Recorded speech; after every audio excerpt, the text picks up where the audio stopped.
What's the worst way for your marriage to end? By turning into a zombie or by doing it with your neighbors?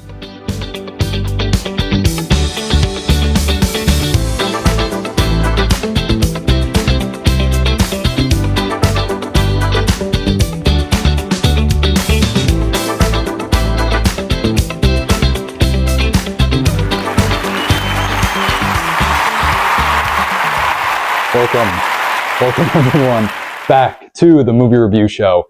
3 movies to talk about this week. All ones I'm very excited for. The Invite, Evil Dead Burn, and Gail, Daughtry, and the Celebrity Sex Pass. All 3 of these movies I really liked. I'm very excited to get into them. But we do have some movie news to get to start off the week. The beloved cinephile website Letterboxd in talks to be bought out. This happens. This is showbiz, baby. These tech companies, they live to get bought out. But the companies in talks to buy out Letterboxd are ranging from concerning to extremely concerning, including Netflix, Sony, Paramount, the co-founder of Reddit. Each one of these could create a very unique new landscape for the cinephile community on Letterboxd. As part of their pitch to buy Letterboxd, Netflix included a mock-up of updates they would make to the platform. Let's take a look at it. And if you're asking me, this doesn't look too bad at all. I, for one, would love TED Talks. Who doesn't want to hear about Ted? Him and his little jeans. He loves a nice fucking bootcut jean. Who doesn't want to just rate The Gray Man 50 times? Also this week, a first official look at the concept art for Avengers Doomsday.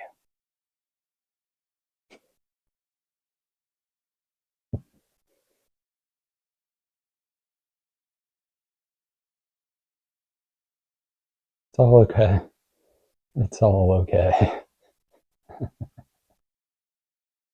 The fact that this is publicly put out and is official is maybe the scariest thing I've seen all year.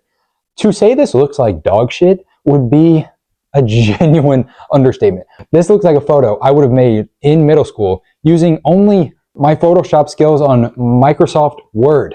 Poor Shang-Chi just hanging out to the right. Probably forgotten. They had to throw in a little JPEG. That one literally is if you hold down on your iPhone and it cuts it out for you and you can just slap it, copy and paste it onto a picture. That's what they did for Shang-Chi.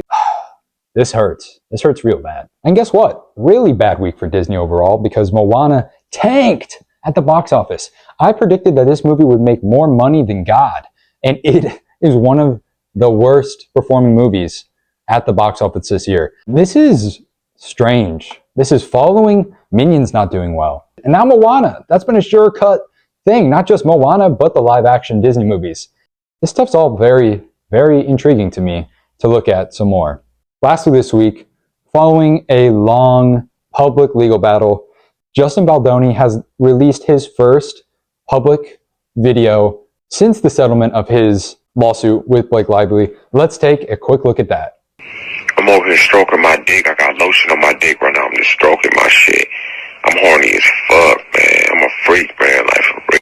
Just great words from Baldoni. Coming up after the break, reviews for The Invite, Evil Dead Burn, and Gail, Daughtry, and the Celebrity Sex Pass.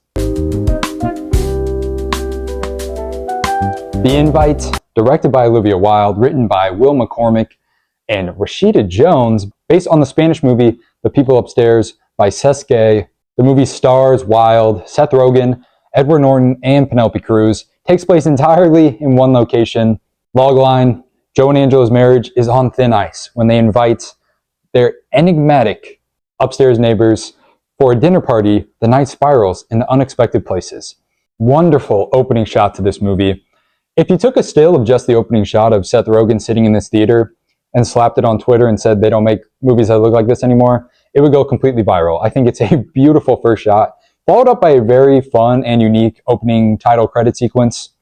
And then straight out of there, you're into this couple's apartment, you're with Joe and Angela, and you never leave. You're shot right into the movie, and it drops you right into an extremely lived-in world. The argument between Rogen and Olivia Wilde's character starts immediately, and you learn so much about those characters and their dynamic and where each of them are in their life, in their relationship, so quickly in those first few minutes. And I think it's just really expertly written. you're fully invested in these characters before Edward Norton and Penelope Cruz are even introduced into the movie. I think it's a really great way to set up this movie to get you so locked in to Joe and Angela immediately. Then when Penelope Cruz and Edward Norton finally show up, adds an immediate spark. But the movie doesn't reveal itself to you right when Hawk and Pina show up to the apartment. It is a very methodical movie in a way that I really, really loved.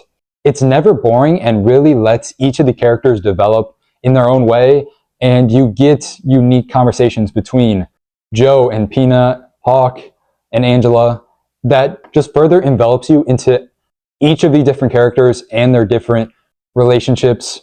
It moves through the exploration of this dying relationship between Joe and Angela very naturally, going through so many different phases throughout this movie. Like, I was very surprised by how well it moves through a lot of different stages of this relationship and dissects those different stages throughout this movie. You do finally get the big reveal of what's going on really with Pina and Hawk, which leads to the funniest scene of the movie. I don't want to call it the best scene because I think this movie has a lot of scenes that you could call the best scene, but it's certainly the funniest scene and really lets each of these actors just work so well off of each other.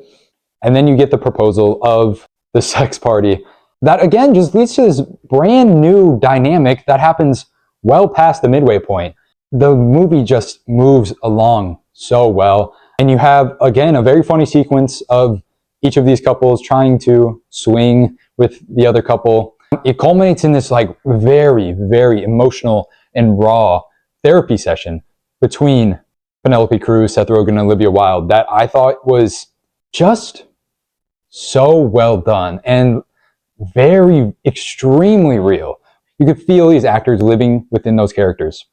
And it finally ends on this very open-ended note. I think it was a really nice way to end the movie on. You can interpret it any way you want. I know I personally am in the belief that these characters, they can't come back. They can't be with each other after admitting that what they had was over.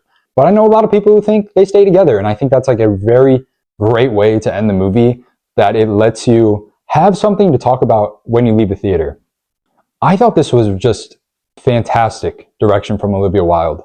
She uses mirrors a lot throughout the movie, whether that is just because she likes to do it or she's intentionally saying when you're a couple and you are facing another couple that is holding a mirror to your relationship in a very vulnerable way. Her use of the apartment was really, really well done. The framing felt always so intentional, placing characters in door frames against different backdrops. Really, really well done.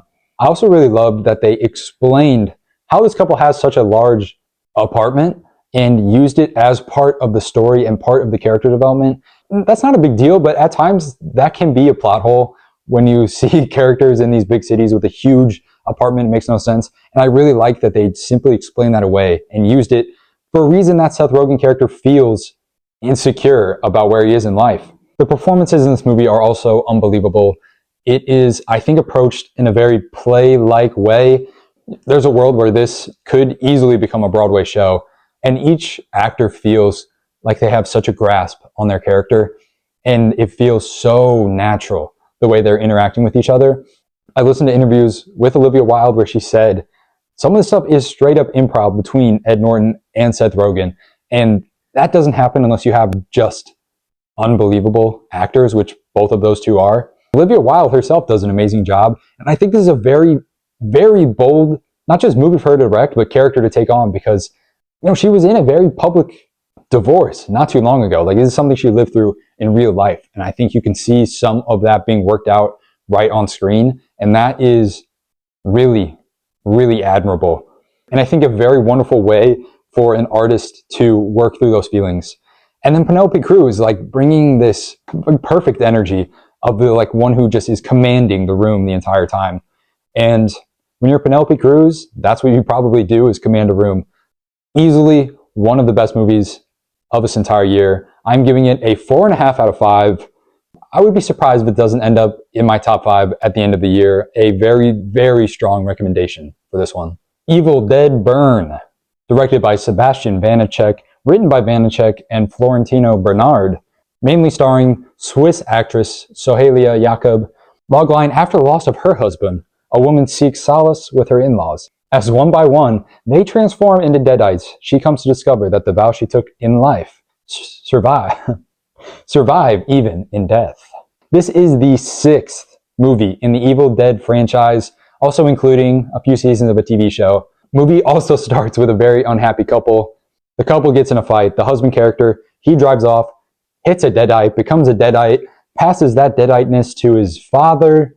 Don't need to go too beat for beat on the story here because it follows a pretty standard Evil Dead formula. I thought this was an average movie with some real highlights. I really enjoyed the performance by Sohaila Yacob in that main role. I thought all the performances of the deadites were very solid, especially Lusani Buchanan, who plays the more standard deadite that you're used to.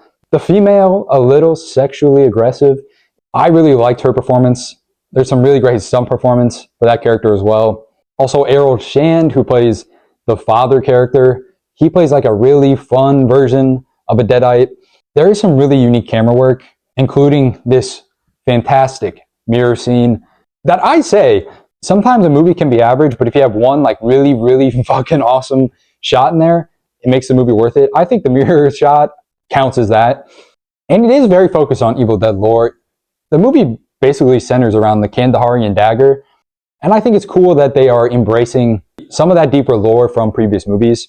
But overall, I think this is a franchise that's really treading water. There is no discernible difference between this movie, Evil Dead from 2013, and Evil Dead Rise. They're all following like a very similar formula to a detriment to some point. Like in this movie, they're in a house that is run down because every other cabin or apartment building that these movies take place in is run down. It makes absolutely no sense for this huge mansion to be run down in the way it is and still be in complete working order. And I'm more disappointed in the fact that this new trilogy of movies is taking more from the original Evil Dead rather than the uniqueness that is Evil Dead 2 and Army of Darkness. Because those latter movies, while they are horror-centric, they are like physical comedies, with Army of Darkness being like a straight-up action-adventure movie. And when you have that unique base, I think it's just disappointing to go back to that formulaic direction for the franchise. And I think there are ways for this franchise to more embrace that different side. They talk a lot about the Circle of Wise Men in this movie. Why not make the movie about the Circle of Wise Men? Like, that would be a much more interesting thing than this kind of movie that is exactly the same as Final Destination or Scream or Terrifier. Like movies that are just focused on the kills rather than the story of the franchise. I think this is a franchise that really could have a uniqueness to it. And again, there's like, this movie's fine, but what makes me want to see an Evil Dead movie over going to see a Final Destination movie? At the end of the day, there's almost no real difference between those two. Outside of that, like, I think other than the unique camera works that I mentioned before, I don't like most of it. There's a lot of cuts. I don't love a movie that cuts a ton. I think there's times where the movie flat out looks kind of bad. There's a very unnecessary roof sequence towards the end that just does not look good. And I think the movie's too long. There's probably characters you can cut out. Even if I like the performance from Errol Shand as a deadite, the mother and father and grandmother characters maybe could have been cut out to save time and stay more focused on more central characters to the story. There is a post-credit to this movie that brings back Ellie Bixler from Evil Dead Rise, which had me thinking about a conversation I had regarding Supergirl and its main villain, Krem. I am really interested in the balance that these movies have to strike with their villains. Because most of the time, the villains have to be killed off at the end. But if you make the villain too cool, then you feel like you have to bring that villain back because it strikes so strongly with the audience. Clearly, that's what happened here with Evil Dead.